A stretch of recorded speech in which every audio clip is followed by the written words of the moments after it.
Kocha mkuu wa Young African Sports Club Pedro Gonçalves amesema kikosi chake kipo tayari kwa mchezo mgumu wa kesho dhidi ya Al Ahly. Mechi hiyo inachukuliwa kama kufa na kupona katika hatua ya makundi.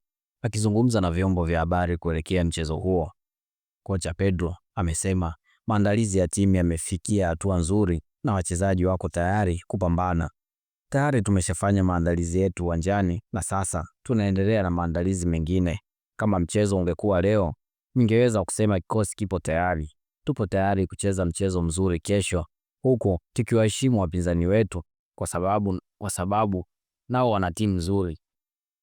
Kuhusu ugumu wa kundi la Al Ahly, kocha huyu raia Ureno amekiri kuwa kundi waliopangwa ni gumu, lakini akasisitiza kuwa Young Africans imejipanga kupambana na kila mpinzani. Kabla ya yote, tulipangwa kwenye kundi hili, kila timu ilifahamu ipo kwenye kundi gumu. Sisi kama Young Africans, kazi yetu ni kupambana na kila timu ili kujiweka kwenye nafasi nzuri. Tunapaswa kuwa bora, makini na tayari kucheza mpira mzuri. Akizungumza mchezo wa kwanza dhidi ya Al Ahly, kocha Pedro amesema makosa madogo yaligharimu timu yake, lakini wamejifunza na wako tayari kuonyesha maendeleo. Ni kweli tulicheza vizuri kwenye mechi ya kwanza, lakini tulifanya makosa machache ambayo kwa ubora wa wapinzani wetu walituadhibu. Kesho tunapaswa kuonyesha ukuaji na ubora wetu ili kushinda.